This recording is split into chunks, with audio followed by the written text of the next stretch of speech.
예, 만나서 반갑습니다. 광우 스님이라고 합니다. 여러분들한테 아주 소중한 불자의 경험담이 담긴 편지를 읽어드릴까 합니다. 한번 잘 견청해 보세요. 네.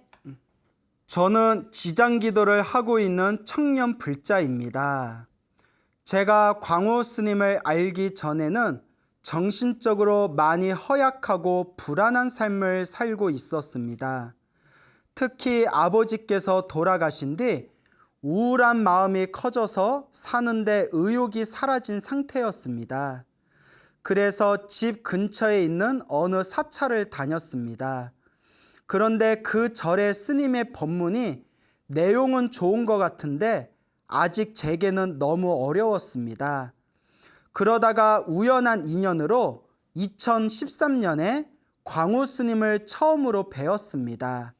스님 법문을 듣는 순간 부처님 가르침을 이리 쉽고 즐겁게 배울 수가 있구나 충격을 받았습니다. 그렇게 조금씩 법문을 듣고 배우며 기도의 맛을 알게 되었지만 광우 스님이 다른 곳으로 가시는 바람에 지금 생각하면 부끄럽지만 그 이후 신행생활을 게을리하게 되었습니다. 제가 처음 광우 스님을 배웠을 때 저의 모습은 어둠의 자식 그 자체였습니다. 아버지를 잃은 상실감에 삶의 의욕도 없었고 얼굴 또한 굉장히 어두웠지요. 지금은 웃으면서 말할 수 있지만 그때 심정은 죽고 싶다. 왜 살아야 하나라는 생각으로 머리가 복잡했습니다. 뿐만 아니라 가위 눌림도 굉장히 심했습니다. 하루가 멀다 하고 가위에 눌렸습니다. 여러분 혹시 가위 눌려본 적 있으신가요? 예, 이 친구를 처음 봤을 때 얼굴 상태가 말이 아니었어요. 막 이렇게 다크서클도 엄청 심하고 눈빛도 또 굉장히 불안해 보이고 잠을 많이 못 자겠대요. 왜 그러냐 했더니 일주일에 5번을 가위 눌렸대요. 항상. 일주일에 5번을. 심각하죠? 예, 그때 그렇게 가위 눌림이 심했다고 합니다. 그런 와중에 광우 스님 법문을 들으며 기도하는 방법도 알게 되고 조금씩이나마 몸으로 실천하였습니다. 그러자 놀랍게도 어느 순간부터 부정적인 생각도 사라지고 가위 눌림도 조금씩 횟수가 줄어들기 시작했습니다. 가위에 눌릴 때면 몸은 안 움직이는데 무언가가 나를 누르고 나를 가지고 노는 듯한 경험을 하며 귀신이 나타나서 나한테 해코지하면 어쩌지? 라는 두려움까지 들면서 제게는 너무나 큰 고통과 공포였습니다. 그런데 수행을 시작하면서 점점 무서움이 사라졌습니다. 지장경을 독경하면서 사람이 바르게 살면 귀신들이 오히려 도움을 주면 줬지 절대로 사람들에게 해를 입히는 존재가 아니라는 것도 알게 되었습니다. 지장경에 나오는 예를 하나 들자면 귀신들의 왕 중에 하나인 악독귀왕이 지장보살의 가르침을 따르면 그 수행하는 사람들을 돌봐주고 지켜주겠다고 부처님 앞에서 맹세하셨는데 제가 귀신들을 무서워할 이유가 전혀 없는 것이죠. 그러니까 지장기도라고 지장경을 독경하면서 마음이 밝아지는 거예요. 그 귀신에 대한 공포감이 굉장히 심했답니다. 근데 지장경을 읽으면서 이 지장기도를 열심히 하면 귀신들을 오히려 보호해 주겠다고 하는 그런 내용을 보면서 마음의 안정을 되찾았대요. 덕분에 그토록 저를 괴롭혔던 가위 눌림과 귀신에 대한 공포심이 사라졌고 지금은 삶이 당당해지고 편안해진 마음입니다. 저는 지장기도를 하는 지장경 수행자입니다. 자비로우신 불보살님들이 많이 계시지만요. 저의 마음에 확 하고 와닿으신 분은 지장보살님입니다. 제가 지장보살님을 사랑하고 존경하는 이유는 지장보살님께서 지옥까지 직접 가셔서 지옥의 중생을 구제하시는 그 자비로우신 모습에 반했기 때문입니다. 이번 생에는 비록 많이 부족한 몸이지만 그래도 지금의 인연으로 백생이 걸리든 천생이 걸리든 만생이 걸리든 언젠가는 꼭 지장보살님을 조금이라도 닮은 사람이 되고 싶습니다. 야, 이게 굉장한 거예요. 예, 백생이 걸리든 천생이 걸리든 만생이 걸리든 반드시 지장보살님을 조금이라도 닮은 사람이 되고 싶다. 정말 대단한 마음입니다. 대부분의 중생들은 아유, 지장보살님 도와주세요, 관세음보살님 도와주세요, 저 좀 잘 되게 해주세요, 이렇게 바라기만 하지 제가 지장보살님처럼 살겠습니다, 관세음보살님처럼 살겠습니다 라는 마음을 일으키는 사람은 드물거든요. 그러니까 요 편지를 보내주신 이 청년불자님이 정말 수행을 제대로 하신 것 같아요. 광호 스님을 만나고 6년이 지난 지금은 이제 남부럽지 않게 평온한 마음으로 살고 있습니다. 불교를 만나기 전의 모습과는 도저히 비교할 수 없는 엄청난 발전입니다. 가끔씩 두려움과 우울함, 부정적인 감정들이 올라올 때면 마음속으로 나는 지장보살님과 함께인데 무엇이 두려운가 라는 생각을 합니다. 그러면 자연스럽게 마음이 편안해집니다. 지장경을 읽고 사경하고 연불하니 기도의 맛을 느끼게 됩니다. 기도의 맛을 느끼니 일상생활에서도 큰 도움을 받습니다. 로또 당첨과 같은 대박은 아니지만 일상생활 자체가 즐거워지고 편해져요. 그리고 불보살님이 항상 곁에 계시다는 믿음이 생깁니다. 이 믿음이 생기고 나니까 사회생활을 하는데 힘든 점을 잘 극복하게 되었습니다. 지장보살님이 내 곁에 있으신데 두렵고 힘든 게 뭐가 있겠냐라고 스스로를 다독이면서 말이죠. 우리 불자는 이래야 됩니다.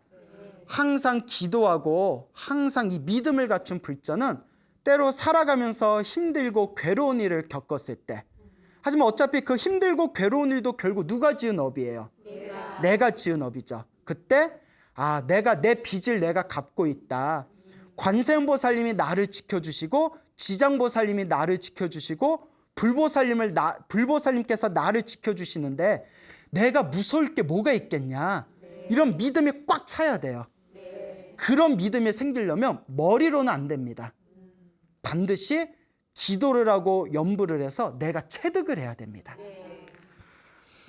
저는 야간에 일하는 서비스 직종에서 근무합니다. 야간에 일을 하고 사이트 및 카페 댓글을 관리하는 감정 노동이라 상처받을 일이 많거든요. 아니 왜 저래? 왜 화를 내지? 하면서 화낸 사람들을 진정시켜줘야 하는데요. 이게 처음에는 너무나 힘들었습니다. 그렇죠. 서비스 업종에 계신 분들은 나중에 사람에 대한 인간 환멸증까지 느껴진대요. 하도 진상 같은 손님 많이 만나서 사람에 대해서 정내미가 떨어진대요. 스트레스가 엄청 심한 거죠. 오죽하면 댓글이 달릴 때마다 공포감이 일어났습니다. 그런데 그럴 때마다 틈틈이 지장보살님을 연불하다 보니 어느 순간 댓글 공포감도 사라졌습니다. 이제는 큰 별탈 없이 직장 생활을 스트레스 없는 평온한 마음으로 임하고 있습니다. 아직 기도의 부족함을 느끼는 부분은 어머니와 관련해서인데요. 어머니한테 간혹 말실수해서 마음을 상하게 하는 경우가 종종 있는데 꼭 고치고 싶어요. 못됐네. 이 친구 어머님이 그 오리지널 완전 그 자연상으로 만든 도토리묵도 저한테 몇 번 보내주셨거든요. 겁나 맛있어. 근데 어머니한테 짜증내면 안 되죠. 부모 은중경에 보면 아버지를 왼쪽 어깨에 업고 어머니를 오른쪽 어깨에 업고서 수미산을 100,000번 돌더라도 그 은혜를 다 갚을 수 없다라고 하는데 알면서 왜 그래? 저도 수행을 꾸준히 해서 어머니 마음을 상하게 하지 않고 더욱 효도하도록 노력하겠습니다. 사실 저도 많이 부족한 불자여서 기도를 빼먹을 때도 있습니다. 그래도 끝까지 기도를 놓지 않으려 노력합니다. 각자 본인마다 맞는 기도법이 다르니 자신만의 기도법을 잘 찾으셔서 삶의 평온함을 얻으시기 바랍니다. 제가 항상 말씀드리죠. 관음 기도를 하든 지장 기도를 하든 신묘장구 다란이를 하든 금강경을 하든 법화경을 하든 절을 하든 결국 모든 기도는 하나로 통합니다. 그러니까 어떤 기도를 하든 자기한테 맞는 걸 꾸준하게 밀고 가시면 됩니다. 기도를 너무 욕심을 내서 하려고 하지 말고 조금씩이라도 일단 기도를 시작해 보세요. 시작은 작을지 몰라도 기도의 맛을 보시며 엄청난 힘을 경험하실 겁니다. 끝까지 들어주셔서 감사합니다.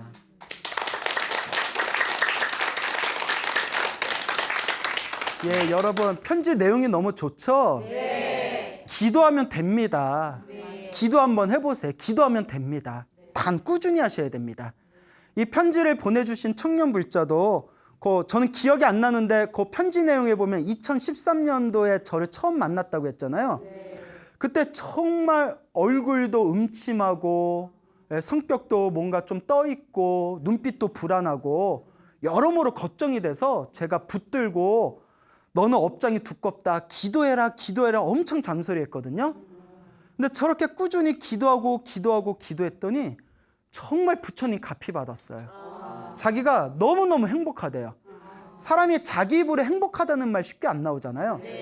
지금 너무너무 마음이 행복하고 힘들고 괴로운 일이 있대요. 또 아까 얘기했지만 감정 노동자라 서비스 업종에서 가끔 억울한 일 당할 때 힘들고 짜증나지만 그럴 때 지장경 독경하고 다 연부를 하면 마음이 안정이 된대요. 그러니까 기도에 힘이 붙은 거예요. 그러니까 해보세요. 꼭 기도 열심히 안 한 사람들이 되니 안 되니 효과가 있니 없니 지겹다 지겨워. 정말 내 골수가 쭉 빠져나갈 정도로 한번 미친 듯이 기도해 보세요. 부처님의 가피는 기도한 만큼 효과가 있습니다. 단 전생에 복을 많이 지은 사람은 효과를 빨리 보고 전생에 좀 박복하게 살았던 사람은 효과를 좀 더디게 볼 뿐이지 기도한 공덕은 있다 없다? 있다. 반드시 있다. 그리고 기도하다가 나쁜 일이 생긴 거는 기도에 효과가 없어서가 아니라 내가 기도를 열심히 했기 때문에 크게 받을 걸 어떻게 받았다? 작게 받았다. 바로 이게 기도의 묘미입니다. 그리고 내가 이번 생에 힘들고 괴롭게 사는 게 내가 전생에 지어놓은 복이 없어서 그런 건데 이번 생에 또 그냥 허투루 사실 거예요? 이번 생에 또 그냥 공으로 사실 거예요? 다음 생을 위해서라도 이번 생에 조금이라도 뭐 해야 된다? 닦아야 된다. 이번 생에 지금이라도 잘 닦아 놓으시면 말년에 점점 편안해지실 거고 다음 생에는 더 큰 공덕을 얻게 되실 겁니다. 이건 저의 얘기가 아니라 대승경전에 한결같이 나오는 내용입니다. 그러니 힘들고 괴로울 때 무엇을 해라? 기도부터 시작해라. 조금이라도 시작해라 라고 말씀드리고 싶습니다. 알겠죠? 네. 자, 그 부산에서 어느 여성 불자님의 굉장히 또 소중한 편지를 받았어요. 그래서 그 내용을 조금 간추려서 여러분들에게 소개할까 합니다. 제가 그 편지를 읽으면서도 저도 너무 신기하다. 이렇게 잔잔한 감동을 느꼈는데요. 부산에서 지금 미혼으로 살고 계시는 36살의 여성 불자님입니다. 30대 중반의 여성 불자님이신데 이분이 굉장히 이제 재미난 이야기를 보내오셨더라고요. 그 소나무 아주 애청자시래요. 그 어렸을 때부터 어머니 손을 따라서 절에 열심히 다녔답니다. 어머니가 아주 독실한 불자라서 어머니 손을 잡고 그렇게 절에 열심히 다녔는데 고등학교가 되었을 때 어머니가 광명진언을 외우라고 시키셨대요. 광명진언이라고 불교에서 유명한 주문이 있어요. 옴 아모카 바이로차나 마무드라 마니 파드마 지바라 프라바르타야 훔. 별로 안 길죠? 다들 뭐야 막 이러는데 그래서 이 광명진언을 열심히 읽었대요.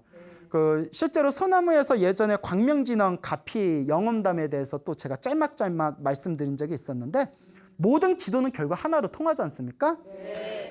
고등학교 때 광명진언을 열심히 읽었는데 외웠는데 21살 때 아버지께서 갑작스럽게 병이 생기셔가지고 병원에 입원을 하셨답니다. 그래서 병원에 치료를 받으시다가 그러니까 이제 한 달이 지난 뒤에 이제 세상을 떠나시게 됐대요. 21살에. 자기 21살에 이제 아버지께서 갑자기 세상을 떠나셨는데 그때 병원에서 어머니하고 함께 아버지 간병을 했었대요. 간병을 하다가 무슨 일이 있어가지고 보살님이, 따님이 되는 보살님이 집에 잠깐 들어갔대요. 뭐 여러 가지 있잖아요. 뭐 옷도 좀 챙겨야 되고, 뭐 집안도 조금 뭐 점검도 해야 되고. 그래서 이제 집에 갔는데 저녁에 늦게 어머니한테 급하게 전화가 왔대요. 아버지 임종이 코앞에 오신 것 같으니까, 아버지 임종이 이제 코앞에 다가왔으니까 빨리 와라. 아버지 임종은 지켜봐야 되잖아요. 그래서 어머니 분부대로 미리 준비해둔 아버지 수의 있잖아요. 옛날에는 이렇게 수의를 미리 만들어놨나 봐요. 수의를 이렇게 품에 안고서 택시를 타고 한밤중에 이제 아버지 계신 병원으로 막 달려갔대요. 그래서 수의를 안고 이렇게 이제 달려가는데 사거리에서, 병원의 100m 앞에 둔 사거리에서 택시 앞으로 자가용이 딱 한 뼘을 남겨놓고 윙 하고 스쳐 지나가더래요.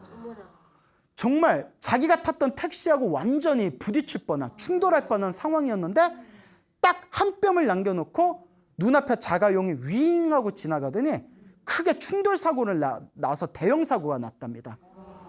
어쨌거나 자기는 그 한 뼘 차이로 무사하게 그 충돌을 이제 피해가지고 아버지 수의를 가지고 병원에 도착해서 아버지 임종을 끝까지 지켜봤대요. 나중에 이제 장례식을 다 끝난 뒤에 지금 생각해봤더니 이거 부처님 가피였던 것 같다. 그때 아차 하는 순간에 자동차가 충돌됐으면 자기도 크게 다치고 아버지 임종도 못 보고 아버지도 세상에 떠나셨는데 설상가상으로 자기까지 응급실 갈 뻔했잖아요. 그때 한 뼘 차이로 그 자가용과 자기가 탔던 택시가 충돌을 피했던 게 평상시에 광명진원에 많이 외워가지고 가피받은 게 아니겠느냐, 이런 생각이 불현듯 확 떠오르더랍니다.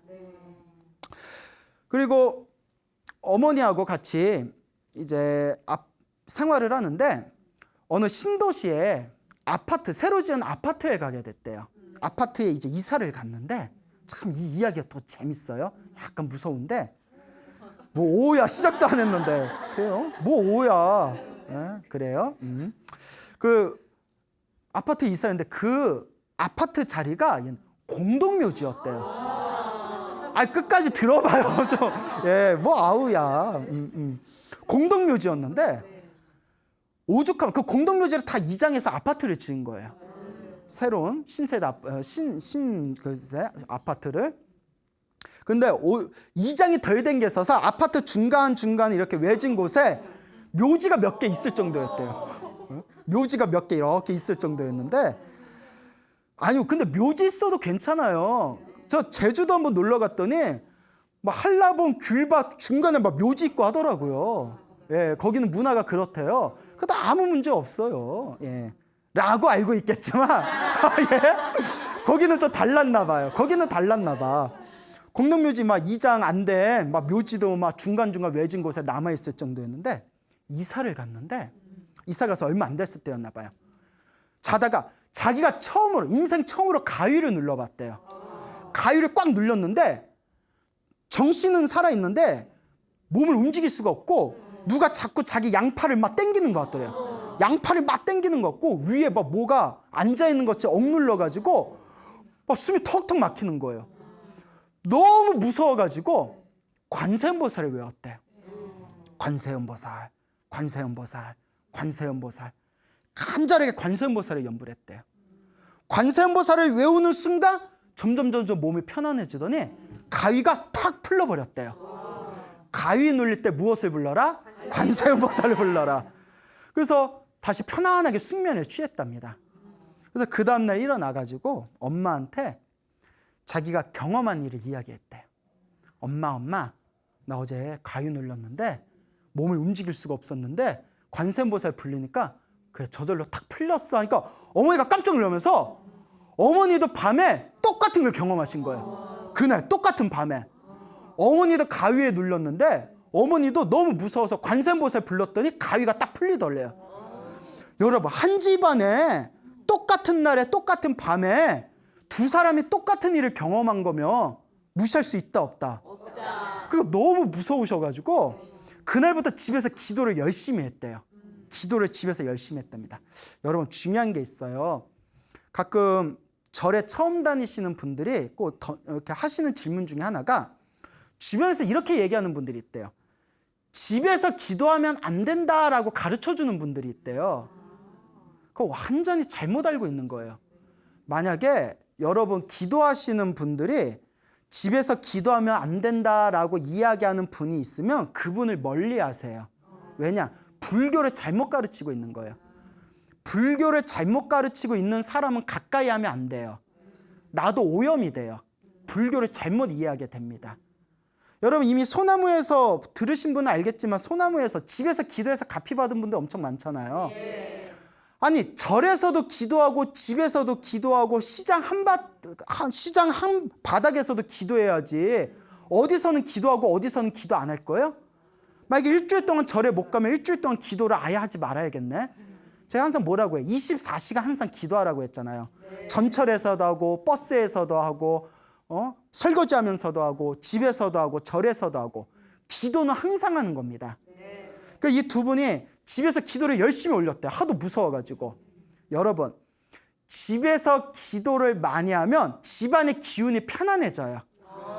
물론 기운, 부처님의 기운을 듬뿍 받으려면 절에서 하는 게 좋고 절에서 못할 때는 어디에서라도 해라? 집에서라도 해야 되고 또 집에서도 기도 많이 하면 집안의 기운이 어떻게 된다? 맑아지고 깨끗해져요. 집에서도 기도 많이 하셔야 됩니다. 알겠습니까? 네. 절에서는 기도해야 되고 집에서는 기도하면 안 된다. 이거는 아주 잘못된 생각이에요. 왜 그런 말이 왜 나왔는지 전 이해가 안 돼요. 하여튼 잘못된 불교적인 지식을 좀 다른 사람한테 잘 모르면서 가르쳐주지 않았으면 좋겠어요. 자, 어쨌거나 집에서 기도를 열심히 하면서 집에서 기도를 열심히 하니까 이제 그런 일은 없었대요. 근데 이제 찜찜하잖아요. 그래서 지금 굉장히 마음에 드는 좋은 아파트로 이사를 다시 가게 되었답니다. 요 불자님이 자기가 신행 생활을 하면서 가장 스승처럼 의지하는 분이 어머님이래요. 어렸을 때부터 어머니 손을 잡고 절에 다녔고 광명진원 하라고 가르쳐준 것도 어머니였고 또 나중에 관세음보살님을 부모님처럼 생각하고 오직 관세음보살만 의지해라. 관세음보살 기도를 열심히 해라 라고 신신당부하셨던 것도 어머니셨대요. 어머니가 불심이 지극하신가 봐요. 그래서 매일매일 금강경하고 관세음보살 보문품을 매일매일 읽으시면서 기도하신답니다. 근데 자기가 이렇게 사회생활을 하다가 힘들고 답답한 일이 생기면 어머니께 상담을 많이 했대요. 그래서 어머니께 가서 어머니 내가 나를 힘들게 하는 사람이 있다. 나를 어렵게 하는 사람이 있다. 이렇게 사회생활 대인관계가 인간관계가 왜 이렇게 힘든지 모르겠다 할 때마다 어머니가 이렇게 얘기하신대요. 다 네 전생의 빚이니까 너를 힘들게 하는 그 사람들이 행복하게 해달라고 기도해봐라. 그러면 네가 더 편해질 거다. 야, 이거는 100점짜리 정답이에요. 100점짜리 정답입니다. 네 하면서 여러분 안 하잖아. 이런데 어느 불자님이 스님 저를 너무 힘들게 하는 사람이 있는데 어떻게 하면 돼요? 나를 힘들게 하는 사람이 행복하게 해달라고 기도하십시오. 그러면 그 나쁜 인연이 빨리 끝나게 됩니다. 그 보살님이 자기 힘들게 하는 사람을 생각하면서 부처님 그 사람이 행복하게 해주세요 관세음보살. 부처님 그 사람이 행복하게 해주세요 관세음보살. 부처님 그 새끼가 행복하게 해주세요. 자기도 모르게 그 새끼가 행복하게. 예, 너무 화가 나니까. 예. 자, 그래요. 그래서 어머니가 말씀해 주신 대로 기도를 열심히 하니까 기도를 열심히 그 사람이 행복하게 해달라고 기도하니까 그 사람하고 저절로 멀어지게 되더래요. 그러니까 나쁜 인연이 빨리 떨어져 나가는 거예요. 그래서 어머니를 통해서 자기가 자기의 불심을 키우는데 많은 도움을 받았다고 합니다. 참 정말 모녀가 대단하죠? 네. 또 아주 놀라운 이야기를 들었어요. 이게 부처님 값인가 봐요. 그 아파트에서 어느 날 그 저녁 밤이었나 봐요. 이렇게 소파가 있고 자기는 이렇게 딸은 소파에 누워서 이렇게 TV를 보고 있었대요. 그 어머니가 자기 소파 밑에 두꺼운 이불을 깔아놓고 그 거실 이불 위에서 이렇게 주무시고 계셨대요. 주무시고 계시고 그 딸은 소파에서 TV 보고 있고 어머니는 그 소파 밑에 거실에다가 이불 깔아놓고 이렇게 잠들어 계셨는데 그 어머니가 이렇게 주무시다가 갑자기 눈을 번쩍 뜨시더래요. 그러더니 벌떡 일어나시더니 주방을 이렇게 가시더래요. 주방에 뚜벅뚜벅 주방에 가시다가 주방에서 다시 소파에 있는 대로 이렇게 오시려는 찰나에 청정에 있었던 대형 유리정등이 뚝 떨어졌대요. 빡 하고 떨어지는데 아파트가 소리가 다 울릴 정도였대요. 유리정등이 엄청 컸나 봐요. 유리정등이 빡 하고 떨어져서 아파트가 통째로 울릴 정도로 큰 소리가 나면서 유리가 산산조각이 나가지고 쫙 퍼져버렸답니다. 그 자리가 엄마가 누워있던 자리였던 거예요. 엄마가 눈을 떠서 그 주방 갔다 오는 길에 그게 뚝 떨어진 거예요. 또 하필이면 그게 그냥 맨바닥에 뚝 떨어졌으면 유리창 파편이 더 심하게 튀어서 소파에 앉아있는 자기까지 다툴 뻔했는데 희한하게 그때 또 날씨가 더운 날씨였는데 어머니가 두꺼운 이불에 또 깔아놓으셨대요. 그러니까 유리 조각이 상상조각 나서 파편이 터졌는데도 그 두꺼운 이불 때문에 자기까지는 안 쏟아졌대요. 어머니가 그 밑에 계셨더라면 상상도 하기 싫을 정도로 처참하게 다치셨을 거라는 거예요. 그 유리 조각이 얼마나 무서워요. 그 다음날 전문가가 와서 그 보수공사하면서 이야기를 듣더니 94일생으로 사셨다고. 기적이라고. 정말 기적이라고. 그러니까 이게 가슴이 더 철렁거리더래요. 근데 놀라운 얘기가 어머니한테 물어봤대요. 엄마, 근데 어떻게 그때 눈을 번쩍 떠가지고 부엌에 갔어? 이러는데 엄마가 하는 얘기가 잠을 자고 있는데 비몽사몽에 벌레 한 마리가 자꾸 왔다 갔다 하더래요. 근데 그때 벌레가 있었다 없었다. 근데 느낌에 자꾸 벌레가 왔다 갔다 해가지고 그래서 잠에서 깨가지고 눈을 탁 떴는데 자기도 모르게 주방에 가고 싶더래요. 그래서 눈 뜨자마자 홀린 듯이 주방에 가는 순간 그게 뚝 떨어진 거예요. 그때 왜 잠을 자는데 꿈결에 벌레가 나타나냐고요. 아무리 생각해도 누구의 은혜다? 부처님의 은혜다. 아무리 생각해도 평소에 기도를 많이 하고 평소에 그 부처님께 보살님들께 이 연불공덕, 독경공덕을 많이 지어서 이게 이 가피로 우리를 도와주신 것 같다라는 생각을 그때 정말 그런 부처님에 대한 아주 고마운 마음을 그때 일으키게 되었다고 합니다. 그래서 그날 이후로 부처님께 조금이라도 더 은혜를 갚으려고 지금 기도를 더 열심히 하고 있대요. 참 훌륭하죠? 네. 자, 이런 거 한번 경험하면 우리가 기도를 안 할 수가 없어요. 자, 그리고 또 재미난 얘기인데 자기하고 이제 친하게 지내는 자기가 친이모처럼 따르는 보살님이 계시대요. 아주 친이모처럼 따르는 평소에 불심이 지극하신 이모님이 계시는데 근데 이게 부산이 좀 불심이 센 것 같아요. 그죠? 얘는 또 불심의 고장이라고 하잖아요. 부산 불심이 아주 센 것 같아요. 이제 얼마 전에 부산에 이제 소나무 공개 방송을 갔다 왔어요. 그때 부산 불심의 뜨거움을 느꼈는데 사진 촬영하다 옷이 찢겨지는 줄 알았어요. 하도 이렇게 이제 너무나 열렬하게 응원을 해주셔가지고. 근데 부산 분들이 기도를 좀 많이 하시고 소나무 기도가피 이렇게 편지 오는 거 보면 부산에서 올라온 이야기들 많거든요. 그래서 참 신기하다라는 생각을 했습니다. 자, 어쨌거나 이 친이모처럼 따르는 이 보살님이 계시는데 우리 불교의 자비도량 참법이라는 기도법이 있어요. 자비도량 참법에서 내가 지난 생에 지었던 모든 잘못을 참회하는 기도법이거든요. 아주 두꺼운 책인데 이거 천일기도에 들어가셨대요. 며칠 기도? 천일기도면 몇 년일까요? 3년이죠. 천일기도에 들어가셨는데 이 천일기도를 하시는 중간에 귀에서 딸그락 소리가 들리더래. 자꾸 귀에서 이명처럼 딸그락 소리 나니까 너무 일상생활에 불편해서 병원을 갔대요. 근데 병원에서 아무리 검진을 해도 원인을 알 수가 없더래요. 다 멀쩡하더래요. 정밀검사 받아도. 희한하다. 근데 귀에서 자꾸 딸그락 소리 나고 그러거나 말거나 계속 기도를 올렸대요. 계속 기도를 하고 병원에 계속 가도 원인은 알 수가 없고 그래서 귀에서 딸그락 소리 나다가 기도하던 중간에 어느 날 꿈을 꿨답니다. 꿈을 꿨는데 귀에서 길고 큰 젤리가 쭉 이렇게 뽑아져 나오는 꿈을 꿨대요. 젤리가. 찰리 말고 젤리가 이렇게 쭉 뽑아져 나오는 꿈을 꿨대요. 예, 젤리 좋아해요? 안 좋아요? 걸쭉한 젤리가 쭉 뽑아지는 꿈을 꾸고 나서 그 귀에 딸그락거리는 이면 형상이 어떻게 됐을까요? 싹 사라졌대요. 그러니까 아마 귀와 관련된 업장이 소멸했나 봐요. 예, 정말 신기한 일이 아닐 수 없습니다. 그래서 이 불자님이 아무리 생각해도 부처님의 은혜가 너무나 감사하더랍니다.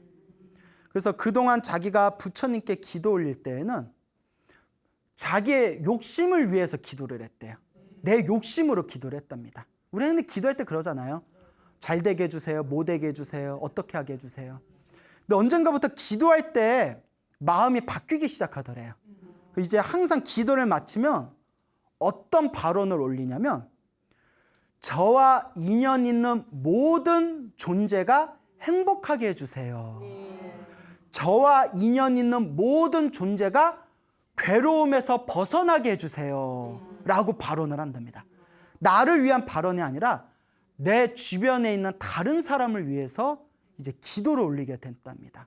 근데 그런 기도를 올리고 나면서부터 너무나 자기 마음이 편안하고 행복하고 너무나 마음이 기쁘더래요.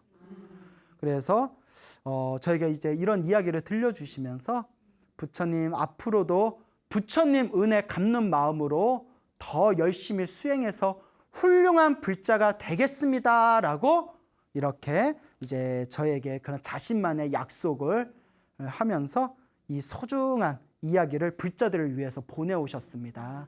참 너무 대단하죠. 네. 그러니까 우리 한국 불교가 1000년의 역사가 넘는 이 한국 불교가 그래도 이렇게 끝까지 꾸준히 버티는 이유가 얼마나 우여곡절이 많았어요.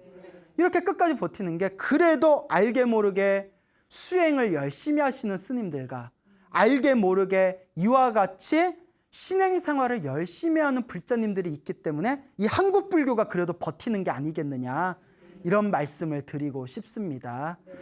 자, 그러니까 우리도 열심히 기도하고 복을 짓고 또한 선업과 공덕을 쌓아야 됩니다. 꼭 명심하시길 바랍니다. 부산의 어느 불자님께서 어느 거사님께서 또 저한테 너무나 좋은 이야기를 해주셨습니다. 이 거사님께서 4년 전에 겪으셨던 일이래요. 4년 전에 이 거사님께서 이제 당신의 아내가 부인 되시는 분이 갑자기 담석증이 있어가지고 담석증 때문에 병원에 입원을 했대요. 병원에 가셨는데 순식간에 폐혈증을 일으키신 거예요. 그 폐혈증 굉장히 위험하대요. 그래서 폐혈증 딱 되면 생사를 장담할 수가 없대요. 갑자기 담석증 때문에 병을 갔는데 그 폐혈증을 일으켜가지고 그래서 막 응급치료를 받는 거예요. 막 몸에 막 주렁주렁 막 응급시술 몸에 막 붙이고 그 다음에 막 이렇게 응급처치에 막 들어가가지고 의사들하고 막 수많은 사람들이 달라붙어서 어떻게든 이제 살리려고. 근데 이제 폐혈증이 너무나 이제 위험한 상황이다 보니까 그런 상황에서 얼마의 시간이 지난 뒤에 호흡이 끊겼대요. 호흡이 딱 끊기니까 그때 이제 마지막에 심폐소생술인가 한대요. 막 의사들이 몰려와서 막 심폐소생술을 했는데 결국은 이제 호흡이 끊기고 심장이 멈췄나 봐요. 그때 의사 5명이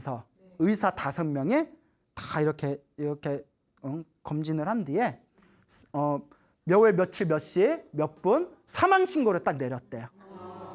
사망 신고 5명이 의사 5명이 사망 신고를 딱 내리고 이제 몸에 붙어 있던 그 치료기 기계 응급기계 다 이렇게 떼어내고 그리고 이제 얼굴에 이렇게 덮었겠죠. 사망 신고 됐으니까.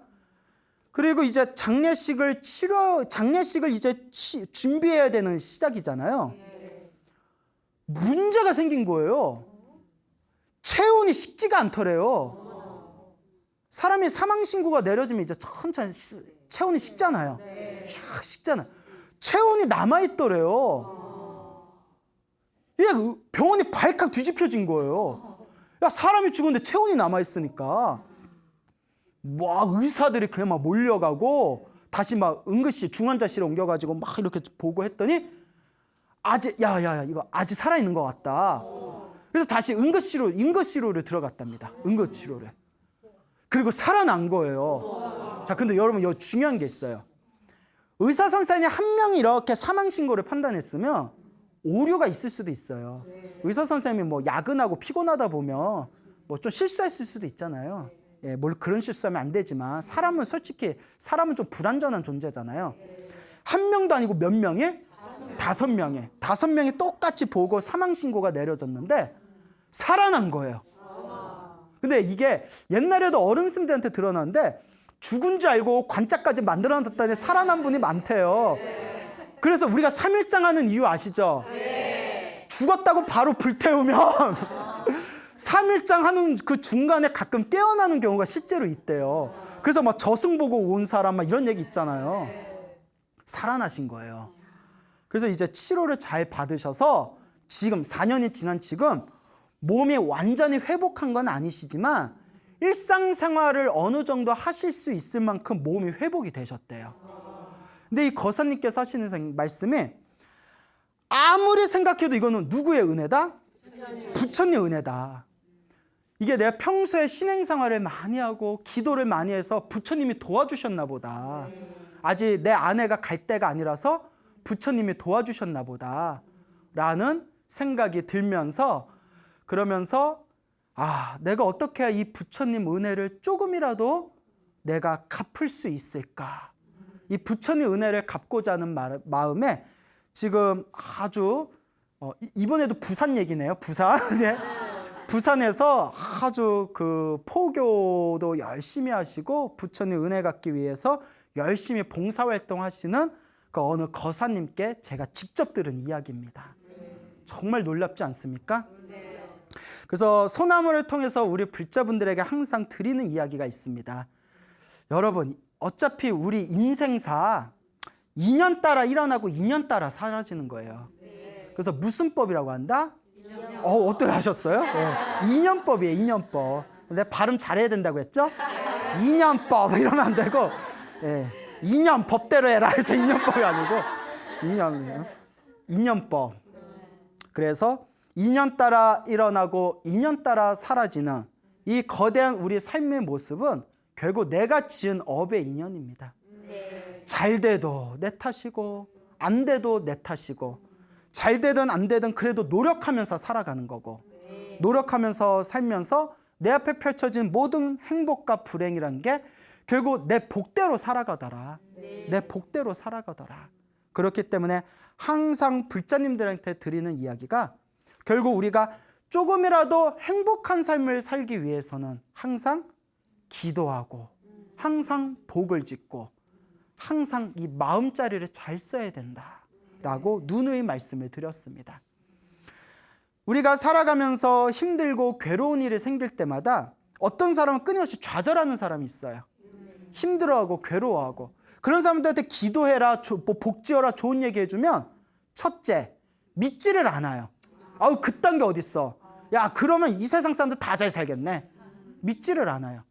둘째, 처음에는 귀가 솔깃해서 좀 하는 듯 하다가 중간에 그만둬요. 내가 원하는 만큼 효과가 안 생기니까 그냥 중간에 그만둬 버려요. 이런 사람들은 업이 두꺼운 사람들입니다. 어떤 사람들? 업이 두꺼운 사람들이에요. 업이 두꺼운 사람들은 좋은 걸 아는데도 그 좋은 것에 몰입할 수가 없어요. 내 업이 자꾸 장애를 하는 겁니다.